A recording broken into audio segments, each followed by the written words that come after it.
payi eshanu ashobora no kwivumbura akagenda kandi umushinga ugakomeza n'uhungabana. Ariko wowe niwivumbura cyangwa se nubona migration ugahita ugurisha ukavamo tayari tuzaba uhombeje kuba timu. Ngiyi impamvu iri gutuma abantu bafite payi nyinshi batari kubona migration. Niba nawe wajyaga wibaza impamvu kubera iki batama KYC, kubera iki batama migration, kubera iki buri kandi bashyiramo iteka. Umunsi umwe internet izambera ikiraro maze nambuke ngere hakurya iwacu, ngere mu byifuzo byanjye, ngere hahandi nahoze nifuza, nambuke ngere muri gakondo, hahandi muri bwa buzima bworoshye nahoze nifuza, nzahagera mbikesheje internet. Ikaze, nitwa Habibu, iyi ni Habibu Crypto, nizere ko umeze neza aho uri hose. Niba nawe ufite izo nzozi nk'izanjye, nizere yuko turi kumwe 5/5. Kuki abantu benshi muri uyu mushinga wa P-Network bafite payi nyinshi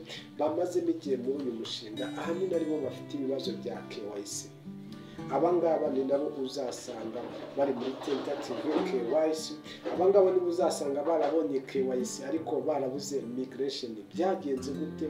Niki kiri kuba kuri abo bantu bafite amakonte aremereye muri umushinga wa P-Network kutabona kutuzuza ibisabwa ngo ko watimu nyine ibahe amapayi yabo kuri wallet? Ikaze mu kiganiro. Niba unkurikira uri hanze, nizere ko umeze neza.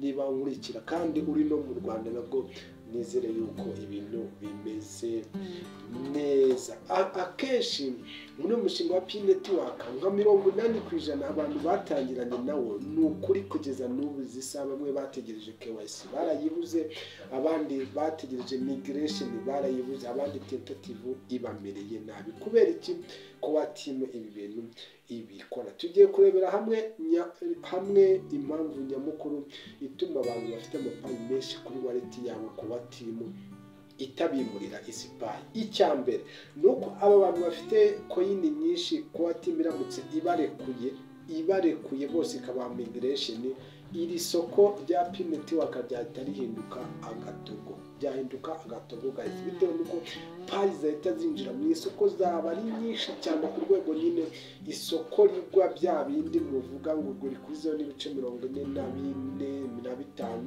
noneho byaba ibindi bindi. Ndavuga mwebwe murebera P-Network ku masoko y'ikoranabuhanga, ariko abayirebera muri muhazaza babandi bategereje ko amapplication azarocingwa maze systeme nyine igatangira kakaba guhaisha P-Network ahandi hose bikemera.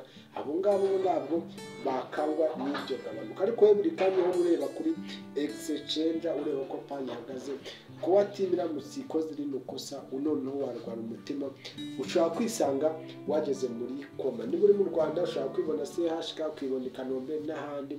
Niba uri hanze ntabwo mbizi ibitaro byo hanze uko biba bimeze. Uwabandi dore nahangaha iwacu nibera, ntago nari nambuka n'umupaka ngo njye kureba hirya uko bimeze. Rero navuze ngo kuba team aba bantu bafite payi nyinshi irabaniga cyane, igakora ibishoboka byose kugira ngo ibime migration mu rwego kugira ngo yirinde ko payi zaba nyinshi mu bapioneers. Uko gukora migration bibananiye, ntabwo ari uko KYC ngo uyikore wuzuza ibisabwa bibananiye, nta nubwo ari uko batakuzi. Barakuzi izi konte bazishyizeho akabazo.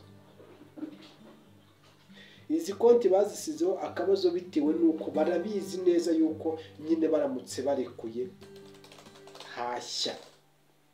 Niyo mpamvu rero bafite uburyo ki bagenda. Si bivuze yuko abantu dufite payi nyinshi tutazabona migration cyangwa se tutazabona KYC, tuzayibona, ariko bagenda barekura gakeya kugira ngo none ubyumve neza. Reka nk'urugero, ubizi saha umuntu aramutse yinjiye muri umushinga wa P-Network, ndakubwiza ukora akamayine nta mezi 2 yashira atari yabona KYC ndetse na migration bigahita bijyana nayo. Uzi impamvu?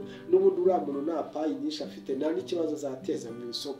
Ikindi, umuntu ufite payi 50, payi 100, payi 200 akaba yarakoze roka kuma migration birihuta kubera yuko n'ubundi kuri available balance yiwe ntabwo ari ufite payi zirenze 50, uwo ngo ntabwo ari butize yagize ikibazo mu isoko.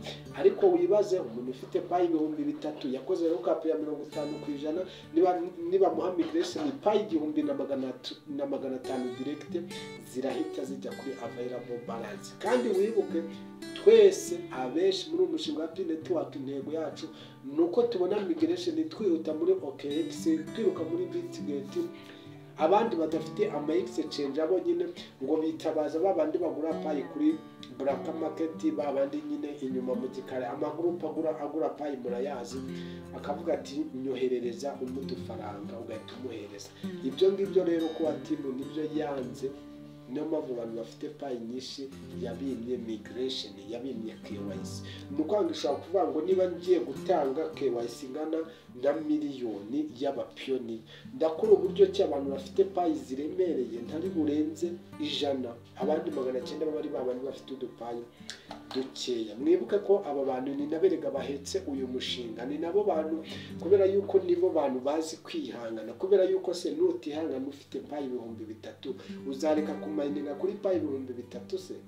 Uzavuga none ibintu nabivamo kandi ufite payi zishoboka. Ariko wa muntu ufite payi 5 ashobora no kwivumbura akagenda kandi umushinga ugakomeza n'uhungabana. Ariko wowe ni wivumbura cyangwa se nubona migration ugahita ugurisha ukavamo, tayari tuzaba uhombeje kuwa timu. Ngiyi impamvu iri gutuma abantu bafite payi nyinshi batari kubona migration. Niba nawe wajyaga wibaza impamvu kubera iki batama KYC, kubera iki batama migration, kubera iki buri kandi bashyira muri tentative.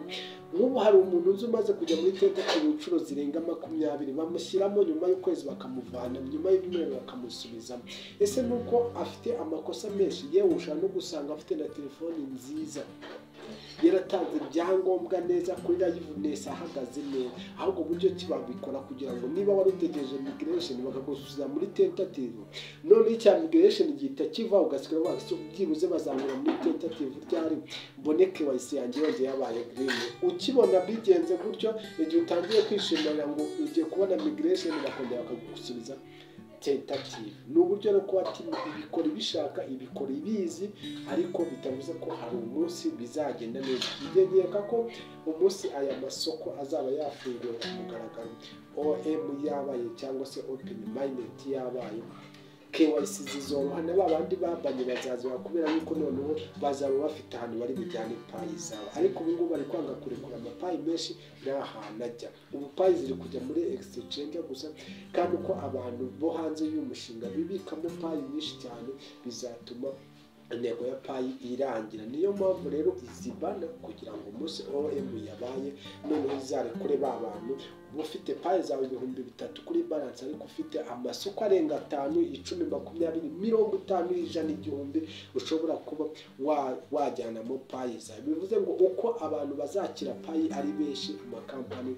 ni nako nyine n'ubundi nta kintu bizahungabanya ku gaciro kayo, bitewe nuko abazaba bafite payi bazaba ari benshi, ariko n'abazikeneye amasoko azikeneye ari menshi cyane. Ese hari ikintu ukuyemo? Ese byibuze umutima wawe ugiye gutuza uvuga ati n'ubundi nyine umushinga urimo n'uwanjye reka negereze ahari ejo bizagenda neza. Kandi rega niwivumbure, buriya hari impamvu yabyo, nawe ejo wazabona zizakugirira akamaro cyane. Wakoze kunkurikira, nitwa Habibu, yine Habibu Crypto. Ariko se ukoze subscribe, comment zanyu ndazisoma guys, comment zanyu ndazisoma. Nishimira uburyo kimunyereka ko turi kumwe kuri Habibu Crypto. Nanjye icyo nzakora ni kimwe, ntabwo nzabaterwa. Comment ni nziza, byose ndabyakira, kuko naziriya mbi zituma nisuzuma nkamenya aho bitagenze neza.